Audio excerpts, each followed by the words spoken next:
آقا کریم علیہ السلام نے ارشاد فرمایا کہ کون ہے جو مجھ سے یہ کلمات لے اور ان پر خود عمل کرے اور پھر آگے ان لوگوں تک پہنچائے جو ان چیزوں پر عمل کرے۔ تو بہت سارے لوگ جھولیاں پھیلا کے آگے بڑھ جاتے، لیکن علم کے لیے جو حرص حضرت ابو ہریرہ کے سینے میں تھی اس وجہ سے انہوں نے پہل کی اور آگے بڑھ کے عرض کی حضور یہ خیرات میری جھولی میں ڈال دیجیے، میں خود بھی عمل کروں گا اور ایسے لوگوں تک پہنچاؤں گا بھی جو ان پر عمل پیرا ہوں۔ تو کہتے ہیں حضور نے میرا ہاتھ پکڑ لیا اور 5 چیزیں گنوائی۔ پہلی بات میرے حضور نے ارشاد فرمائی، اتق المحارم تکن عابد الناس، اللہ کی حرام کردہ چیزوں سے بچ جاؤ، تم لوگوں میں سب سے بڑے عبادت گزار بن جاؤ گے۔ نیکی کرنا بہت اہم ہے، لیکن یہاں جو تعلیم دی گئی وہ گناہ سے بچنے کی ہے۔ ایک شخص رات کو 100 نفل پڑھ لیتا ہے، لیکن صبح اٹھ کے کسی کا حق غصب کرتا ہے، کسی کو گالی دیتا ہے، جھوٹ بولتا ہے، کم تولتا ہے، کم ناپتا ہے، اللہ کے احکام کو توڑتا ہے، اور دوسرا شخص ساری رات عشاء کی نماز کے بعد سویا رہا اور دن کو فجر کے بعد اس نے جھوٹ نہیں بولا، کسی کو تنگ نہیں کیا، اللہ کی مخلوق کو ضرر نہیں پہنچایا، تو شریعت ایسے شخص کو پسند کرتی ہے جو اللہ کی حرام کردہ چیزوں سے بچ جائے، نیکی کی توفیق مل جائے، نفلی عبادات میسر آ جائیں تو بڑی بات ہے، لیکن اس سے بڑی بات یہ ہے کہ اللہ کی حرام کردہ چیزوں سے بچا جائے۔ دوسری بات ارشاد کی، وَرْضَ بِمَا قَسَمَ اللَّهُ لَكَ تَكُنْ أَغْنَى النَّاسِ، اللہ کی تقسیم پہ راضی ہو جا، لوگوں میں سب سے بڑا غنی تو ہوگا۔ دولت کی کثرت سے بندہ غنی نہیں بنتا، کتنے دولت مند ہیں، نفس کی کمینگی ہی ختم نہیں ہوتی۔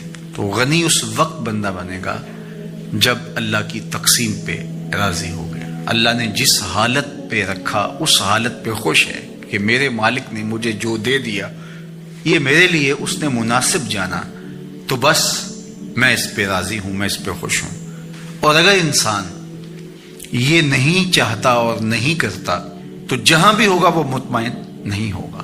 پھر ارشاد فرمایا، وَأَحْسِنْ إِلَى جَارِكَ تَكُنْ مُؤْمِنًا، اپنے ہمسائے کے ساتھ سلوک اچھا کر تو کامل مومن ہو جائے گا۔ جو آپ کا ہم سایہ ہے تو آپ کا سایہ شفقت کا اس پر پڑنا چاہیے۔ آپ کا ہم سایہ آپ کی طرف سے سخت دھوپ میں اذیت گوارا نہ کرے، بلکہ آپ کے ہم سائے کے آپ ہم سائے ہی قرار پائیں، تو آپ کے ایمان کی کسوٹی یہ ہے، آپ کے مومن ہونے کا معیار یہ قرار دیا گیا کہ آپ اپنے ہمسایوں کے ساتھ کیسے ہو۔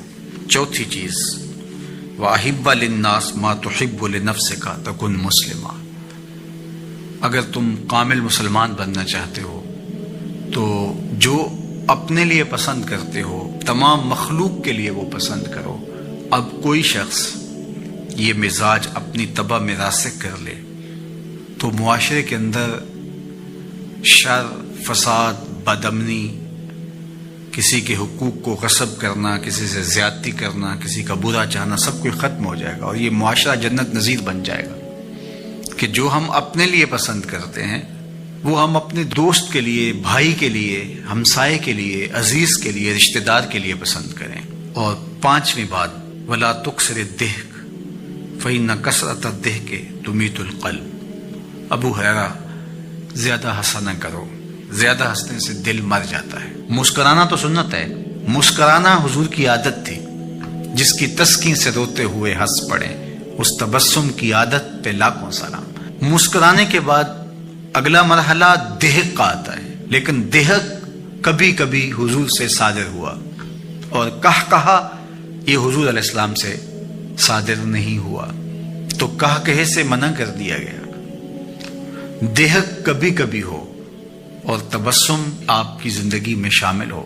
اللہ اس حدیث پاک کا نور ہماری روحوں میں اتار دے اور ہمارے باطن میں چراغاں کرے۔ ٹھنڈا پانی ہے، میٹھا پانی ہے، کہا ہم نے روزہ رکھا ہے، اللہ دیکھ رہا ہے۔ ماہ سیام میں ہم پانی نہیں لیتے، اس لیے ہمیں یہ یقین ہوتا ہے تنہائی میں بھی اللہ دیکھ رہا ہے۔ یار جو اللہ رمضان میں دیکھتا ہے وہ غیر رمضان میں بھی دیکھتا ہے۔ پانی پینے لگو تو دیکھتا ہے، رشوت لینے لگو تو تب بھی دیکھتا ہے، آنکھ بھٹکے تو تب بھی دیکھتا ہے، خیال بہکے تو تب بھی دیکھتا ہے، سوچوں میں آوارگی آئے تو تب بھی دیکھتا ہے۔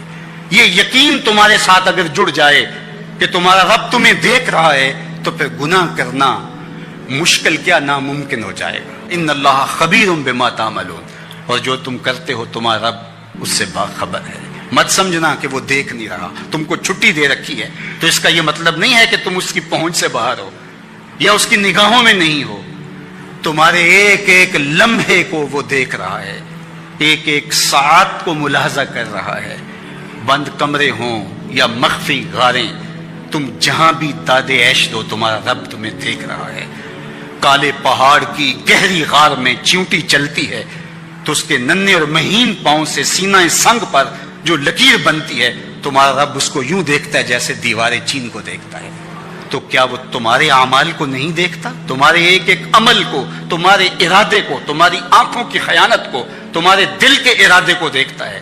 ایک ایک چیز سے وہ آگاہ ہے۔ وَلَا تَكُونُوا كَالَّذِينَ نَسُوا اللَّهَ، اور ان لوگوں کی طرح نہ ہو جانا جنہوں نے اللہ کو بھلا دیا، غافل ہو گئے، اپنی خواہشات کی زندگی گزارنے لگے۔ یہ جہاں مٹھا اگلا کس نے ڈٹھا، آرزوؤں کے نوکر بن گئے۔ جس طرح نفس اور شیطان ان کو چلا رہا اس طرح چل رہے ہیں۔ جو لوگ اللہ کو بھول گئے، اللہ فرماتا ہے اللہ نے انہیں ان سے غافل کر دیا۔ اللہ جب کسی سے ناراض ہوتا ہے تو ہدایت چھین لیتا ہے۔ اسی لیے ہمیں ہر روز ہر نماز کی ہر رکعت میں ہدایت مانگنی ہوتی ہے۔ اہدنا الصراط المستقیم، ہر روز مانگتے ہیں، ہر نماز میں مانگتے ہیں، ہر رکعت میں مانگتے ہیں، اللہ ہمیں ہدایت پہ گامزن رکھنا۔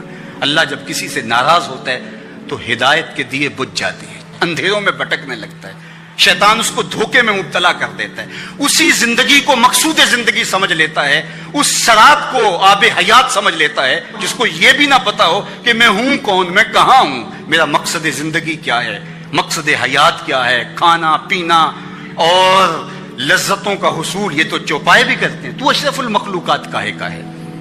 یہ زندگی تو ان کی بھی ہے کہ وہ اچھا کھاتے ہیں، تم تو ایک پاؤ بھر گوشت کھا لیتے ہو اور شیر روز ایک ہرن چاٹ جاتا ہے، وہ تیرے سے زیادہ کھاتا ہے، تیرے سے زیادہ طاقتور ہے۔ ہاتھی کا جسم تیرے سے کہیں بڑا ہے، پرندے ہواؤں میں اڑتے ہیں، مچھلی پانی کی تہوں میں اتر جاتی ہیں، عقاب کی نظروں اور بلندی پرواز کی دیکھنے والی ہوتی ہے، کرگس کہاں سے کہاں تک سونگ لیتی ہے، ان کی قوت شامہ تیرے سے بڑی ہے، لیکن اس کے باوجود بھی افضل تو، اشرف بھی تو، اور اللہ نے اپنی نیابت کا تاج تیرے سر پہ رکھا ہے۔ تو تو مقصود ہے، تو تو مسجود الملائک ہے، فرشتوں کی پیشانی تیرے حضور جھکی ہے، تو اپنے آپ سے آشنا ہی نہیں ہے، تجھے پتہ ہی نہیں کہ تو کون ہے۔ تو خدا کو بھول کے سمجھا کہ میری زندگی آزاد ہو گئی، اب میں جو چاہوں کروں، میں خدا کا بھی انکار کر دیا، بلا دیا اس کو۔